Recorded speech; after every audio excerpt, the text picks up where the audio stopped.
Oh, there's a big one. Oh, no, there's one, two. Okay, anyway. All right, and we're live. Hello, and welcome to Oily Trash Reviews. Are you seriously recording? Because I'm not ready yet. Well, we are, Bubble. You better get ready quick. You better gather up your notes. I'm like reading right now. All right, so this is the only serious movie review podcast on YouTube. I got my notes. Super, super serious review. The only in the whole wide world. We're your hosts. I'm Daddy Warbucks. And I'm Bubblegum Barbie. And this is the very last episode of Trash-O-Ween. So spooky. And we just watched Five Nights at Freddy's. Neither of us are familiar with this franchise. I know it's got its fandom. It's got its anti-fandom.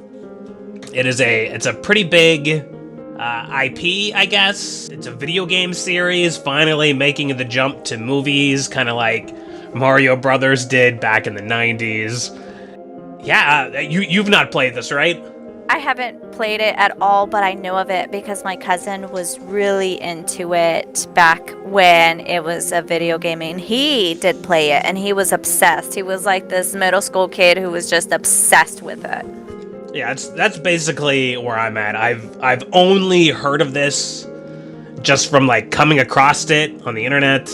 I never played the games, but I went into this expecting the best. I've heard a lot of good things. It seems to have been well received. This is coming in right after the major success of the Super Mario movie. I hated it, honestly.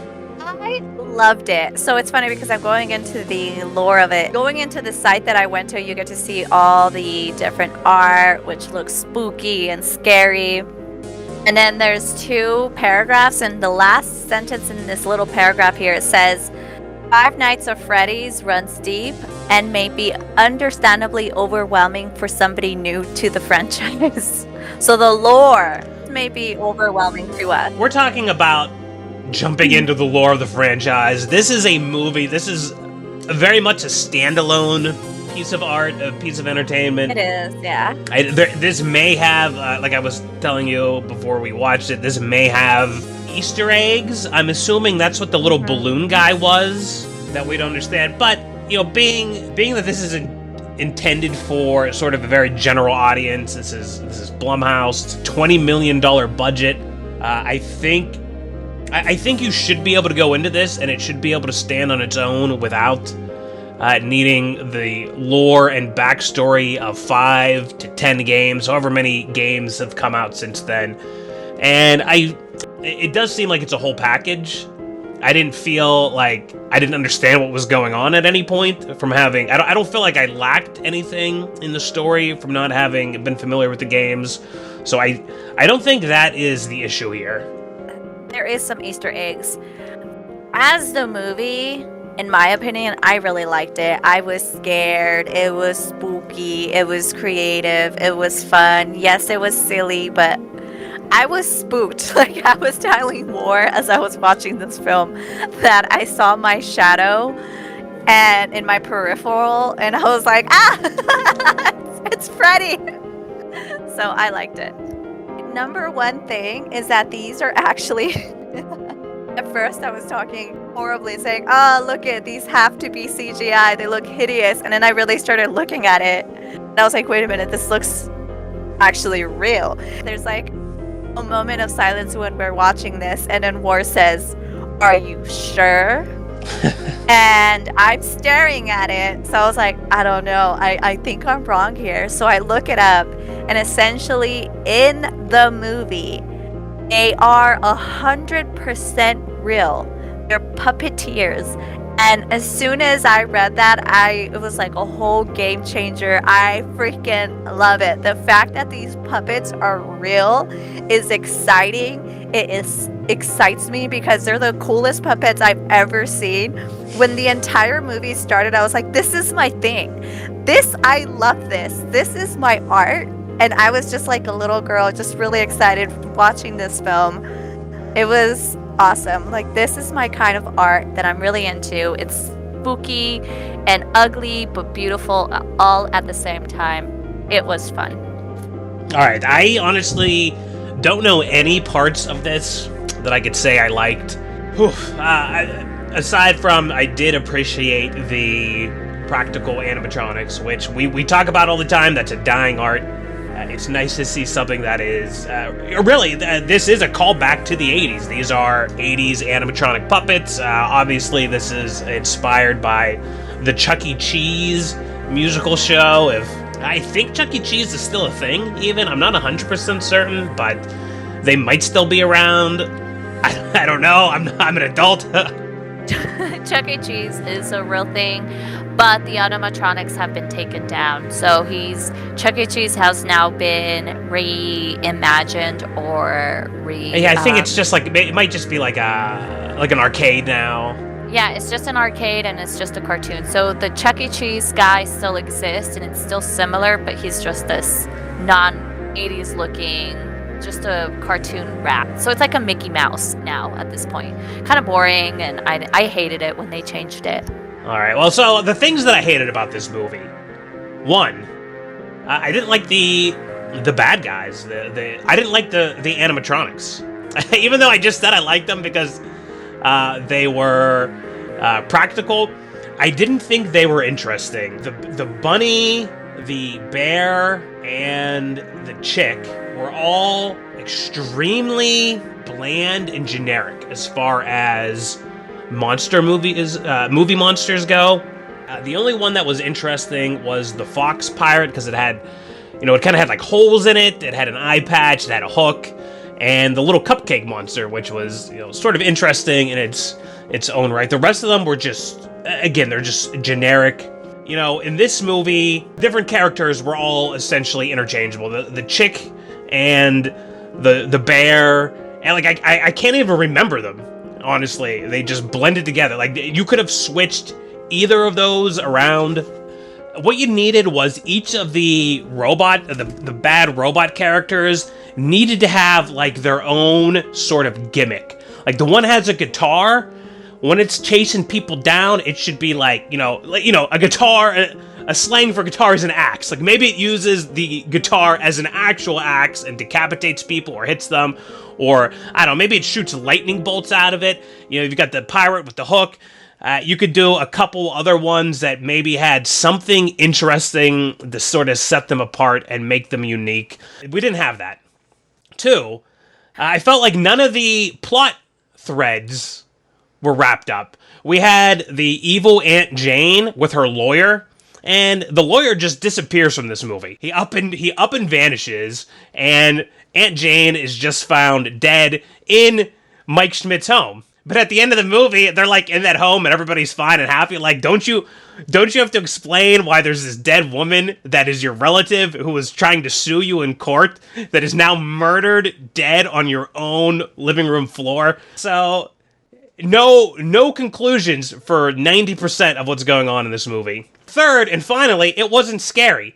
The dream sequences where like the kids were like running at him in broad daylight, not scary. The actual jump scares with like the balloon boy, not scary. The monsters when they're actually killing people, also not scary. 0 out of 10 for me.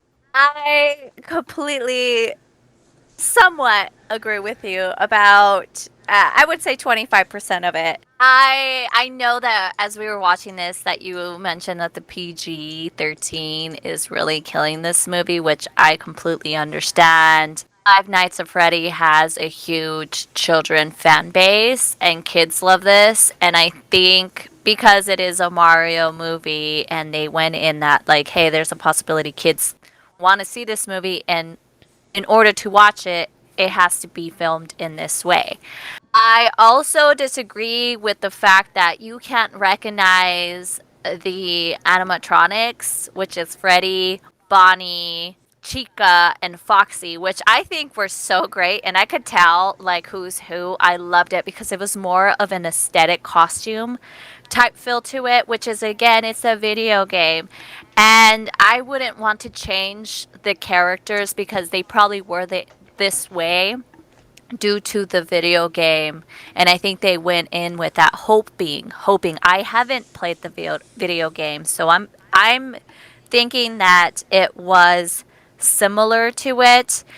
And the reason why I have a suspicion that it was similar to the video game, but in movie form, is when the security guard went into the work and started seeing the footage. I right away recognized, oh, it's this kind of video game. I've seen this where you look at monitors and you try to see if you see what's the word? Abnormities. What's the word that I'm looking for? Abnormalities? So I knew that right away and I liked it. So it's like, okay, so that's what Five Nights at Freddy is mostly about. It's seeing it as a security guard, and you have to look at the footage and see if there's strange things, and then you probably see blood on one moment and it gets scary and scarier, and then you have to go and investigate those sounds or fix those strange things, like where he had to clean the whole area when they vandalized the place. And I did recognize all the characters again. I loved them. I think they were cool looking. I think they were. See, I think they needed something to stand out. Like the chick there, I just saw. It's got a bib that says "Let's eat." That should have been the one that ate Max instead of the bear. Like that could be that character's gimmick, is that it likes to eat people because it's got the "Let's eat," and maybe it's got a plate. And you walk in, it's sitting there with a plate, and it's got a fork and a knife, and there's like a severed hand, or just maybe just some viscera, just to keep it PG-13. That's what I'm asking for. As I'm looking at this photograph that I'm looking into the lore of it, I see Chica or Chick, and both of the chicks here, because there's multiple chicks, there's two of them. They have a cupcake in their hand. So I think Let's Eat is a cupcake eats it. So I think that's the lore. And I know the reason why the bear did it, because that was part of the game, because I've seen image of it due to my cousin playing this, where Freddy, when you would die, Freddy would come in and eat you. And that's the way, and then it's he like... He would bite you in half? Is that what would happen? Yes. Yeah, so you would see Freddy popping in and eating you. So I know that's why it was the lore of Five Nights of Freddy, which I believe fans who've seen this would be really into it. Yeah. All right, so we're this movie then is trying to use the video game franchise as a leg to be interesting. If that's the case, the video game franchise itself is not interesting, and it needs better characters, because these characters are completely interchangeable and uninspired, uninteresting. And another thing, this movie was too goddamn long. It did not need to be almost 2 hours long, a movie about killer animatronic dolls. It was too long. I agree with you, because I was getting exhausted, and I think it's because they wanted to do the dialogue, which I do want to talk about. If it's aiming for children, that whole dialogue sequence is going to be so boring. They just want to see the animatronics, so you could cut that in half. You could the cut whole all subplot that. with the police officer. Cut all of that. And you know what? This is also Blumhouse. The last Blumhouse movie we watched was Fantasy Island, which we loved, but it had the same problem in that it was overwritten and had a bloated runtime. Yes. And it did the same here as well. I think that's just writing big heads, Yeah. They just want to overwrite and have 3-hour films, essentially. They have good pieces of entertainment. I was entertained away from the dialogue, but I was also intrigued into the story. I think kids would be somewhat into it, but I think it's like a 50-50. But it is going to become a cult classic. It is going to have because it's already a fan base, and the fact that they respected the source material, I believe. I may be wrong. Please tell me in the comments if I am. But if they respected the source material enough, I think that fan base that it's already built in is going to give it enough leeway for it to continue succeeding. So Yeah, you had an audience pre-built for this, and maybe this tries to pander to them. Maybe not. I'm sure they'll be divided on it, as anytime you have a video game that gets turned into a movie, it always feels like half the people like it, half the people don't. I don't necessarily care about films being true to the source material, especially because I read a lot of books and then I watch the movies that the book is, or that are based on the books, and people always complain and say the book is better, and it's like, oh, they cut this out and they cut that out. It's like, well, yeah, you can't make a 13-hour movie. And I want to see, when I'm watching a movie, I don't want to see a literal interpretation of the book I read. I don't want to see a literal interpretation of the video game I played. I want to see a film that succeeds as a film, using the elements that made the book or video game or source material successful. And I don't think this succeeded as a film. I mean, the reason, yeah, so I agree with you. So that is a problem, and I think it is going to be 50-50. A lot of the fans are going to love this, a lot of the fans are going to hate this, due to the fact that I feel that Blumhouse used the security guard as an interpretation. They added that whole dialogue, which is why it was just this big dialogue, and it got boring. And yeah, you do have to have some sort of story. right.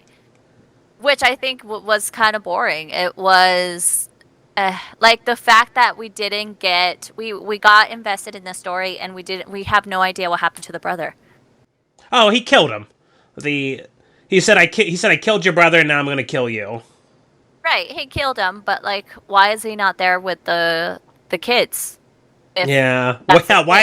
Why are 5 of the 6 kids he killed there, but the Garrett is not? That's, yeah. You know what?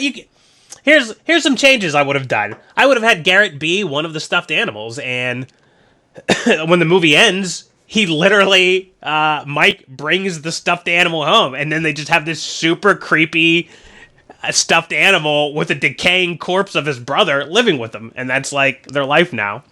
Yeah, that would be really, really creepy. And they're like all sitting around the table, and Vanessa's there, and they're all happy. And then like the brother is just like a stuffed giraffe or something, like reaching in and eating the spaghetti and meatballs, right, having their spaghetti party. It's also weird that they chose Vanessa to stay in a coma as well. I mean, they could have just killed her. Just kill her if that's the case. I don't know why they want. Or showed her recovered, and like then now they're friends and dating maybe. Yeah, that would be interesting.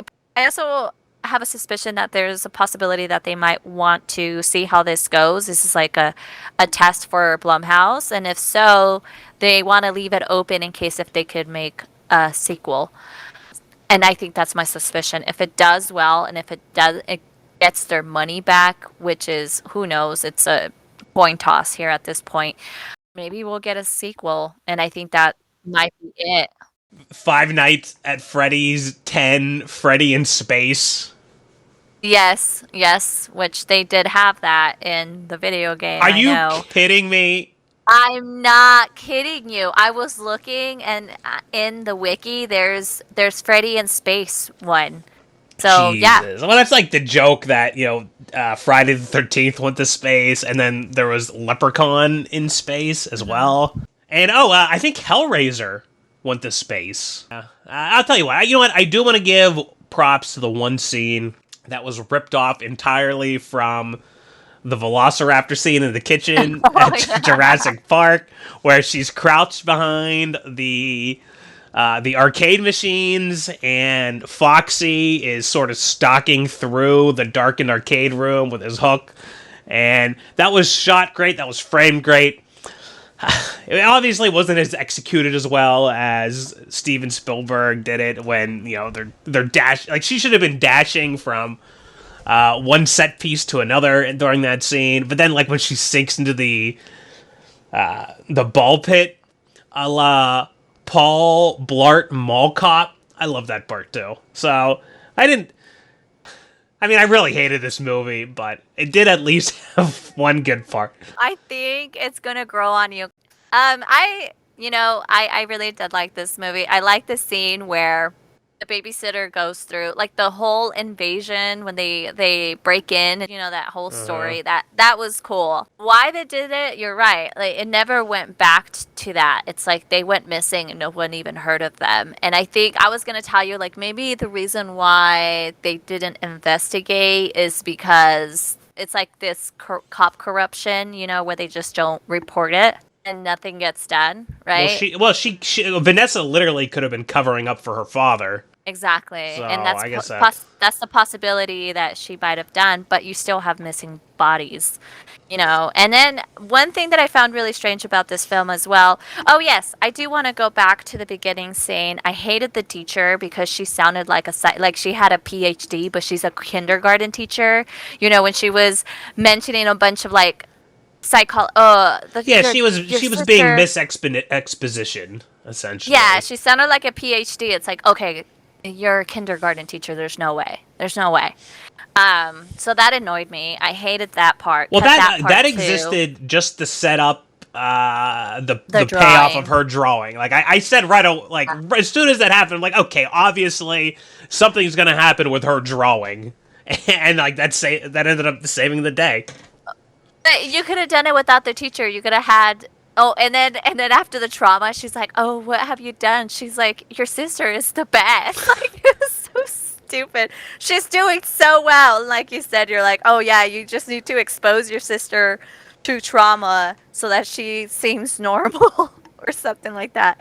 That was dumb. Yeah, there's a lot of plot holes in this story. And again, I think it's going to be 50-50. I think there's going to be people who are going to love it religiously, and there's going to be people who are going to hate it, and it might be like the older fans who play the video games. I think the children are going to love it overall. They're just going to treasure this forever. It's like the new Star Wars, in the 80s. uh, and I think that's it. I think the animatronics were awesome, so heck yeah, do more of that. That was cool. Well, do we want to rate it with our traditional rating system? I did like this. I want to give it 2 bubblegums. A stellar review. I'm gonna call this Yeah. oily. Phew, man, I would say 6 buckets of oil right off the top. I mean, it was a competently shot film. $20 million. It looks okay. It feels like a movie. But I mean, like, what's that saying? Not much, I don't think. Not much. Yeah, cut it. I mean, I wish it was short. It doesn't. I don't know why movies, especially modern movies today, why they want to make everything 3 hours or close to it. I don't get that. But I would recommend this movie to the fans, the people who play the video game, gamers who are curious and watching films that are based off video games. I did this. This did it somewhat, not like justice. It's not the best thing ever, but it's not terrible where it's oily and horrific. I think this is a great Halloween film that is silly and wacky and fun and kind of. I was talking to War because he's like, this is not scary at all. And I was like, what are you talking about? It's ghost children, which is the scariest thing of all. Children who are ghosts. It's spooky. The only part that I felt was maybe kind of scary was the concept of the man at the end being trapped in that suit with those claws digging into his body. That Mm-hmm. almost reminded me of it gave me Hellraiser vibes, where it's like, okay, you're locked in eternal torment here, essentially, constantly in agony. That if you wanted to make this an actual scary film, that's the direction I would go. It's like, oh, Mm-hmm. these kids are trapped in these, but not only are they trapped in these animatronics, they're in horrible agony forever. Like they had that rig where the saw blade face was coming to, like, I don't know. They didn't really. It was used twice in the movie. I'm not sure what the point of it was. It's probably something from the game, but like, yeah, like maybe there's one of the kids, or maybe don't make them kids in that case if you're gonna have them in horrible pain, because that's might not go over as well. Maybe they're like corrupt employees that used to work at Five Nights at Freddy's, that like they were the ones abducting the children, and there's like saw blades inside the mask that's constantly cutting into their faces, and that's how I would make that scary. Like turn it like I would make the animatronics almost like the Cenobites from Hellraiser. So the way I did like this movie, and the way I would fix it though is not being too focused on making it PG and just go full-fledged rated R. I think it would have been over the Rockets awesome because it is, after all, based on a horror video game. Do it. Make it rated R. Yeah, we'll have to wait for the director's cut. Exactly. So completely full-fledged rated R, and I would have forgiven the boring dialogue, that the fact that they made it PG-13 and they had that boring dialogue. The teens are not going to be into it. They're going to be on their TikTok. Well, that's how these horror movies have always been. You have like the boring scenes where the teens are all talking, and you're like, like you're starting to fall asleep, and then here comes the killer with the machete, hacks someone to 100 bits, and you're like, whoa! And then you go back to your boring scene. It didn't have that though. Like it like would cut it, like you said, because they were too ultra focused on making this PG. The one kill that I'll give them credit for being clever was when they had the silhouette of the woman being bitten in half, and then like her legs fall. That was pretty good, despite not actually showing blood or showing the kill. That was creative. That was I think what you would just call good filmmaking when they had that kill. Rest of them, almost every other one, terrible. Even when Vanessa got stabbed by the knife, there wasn't actually blood. Right, because they were focused on making it PG-13, which she had pulled the knife out and was laying on the ground holding the knife, and there wasn't a single drop of blood on it. Yeah, well, because they can't have it, because it was PG-13. They can't have it. I think that's really what handicapped this film. I think really that is the core as to why you didn't like this film. Mm-hmm. It's due to that fact. It's definitely the biggest weakness. Yeah, so... I mean, even Unwelcome, which was 85 minutes of boring nonsense of people sitting around in an Irish pub. But then those goddamn Redcaps came out and went fucking insane. As boring as that movie was, there was a payoff at the end. This, I felt, had no payoff, and it's like horror movie Blue Balls, essentially. It was. I think that's why. I think that's why it's going to be 50-50. I really do think that it's going to be 50-50 because even kids are going to want more horror because, like, playing the video game is terrifying. It's spooky. I do not. And kids who are into that kind of stuff, they're not fazed at all by blood and guts. They think it's cool. They're like, yeah. They're not even afraid of it. They just think it's cool because it's blood and guts. Exactly. And I mean, I'm sure in the 80s there was when The Exorcist came out, they like sneaked in. Oh yeah, like Rambo, or all those Arnold Schwarzenegger movies, people getting shot up, blown up, man. Yeah, I remember like my dad, his favorite RoboCop. My dad and my brother would constantly watch RoboCop. I hated that movie. That movie is one of the most gory, violent movies that have maybe ever been made. And it was like a kid, like they sold RoboCop action figures to little kids for Christmas. It was insane. Yeah, the boys thought it was cool. Yeah, like what? G.I. Joe is a military dude who blows up guys, and then you have 007 who's a super spy and murders all kinds of people and like dates a bunch of chicks. Yeah, like I think that's the whole reason why it might be 50-50. I think they should have just gone full-fledged, and I think a lot of even the older kids who are now young adults are going to be super, super disappointed that it was so vanilla. And that's the demographic that they're going. They're going in for the late teens and early young adults who grew up playing this video game because their parents had no idea. They just bought it for them. And they're like, I want this game. And they went and bought it and they played it at night. And they're going to go see this movie and be completely disappointed that it was so vanilla and we got blue-balled, which is why I think it's going to be 50-50. But again, I think... Well, hey, talk about 50-50. You and I are literally split 50-50. The 50% of oily trash movies likes this movie, and 50% of it hates it. True. So, in short, I would recommend watching this movie. Overall, it has its imperfections, but it was fun. I had fun. Too long, so get ready for it. It's gonna be long, and that's all I have to say. Yeah, and thank you to all of our 750,000 weekly listeners for being with us here through Trash-O-Ween. It was a lot of fun. We hope to see you again for October next year. We do have upcoming at the end of the year, we're going to be doing our top 10 and top 10 oiliest, the top 10 oiliest trashy movies. So that's going to be coming up.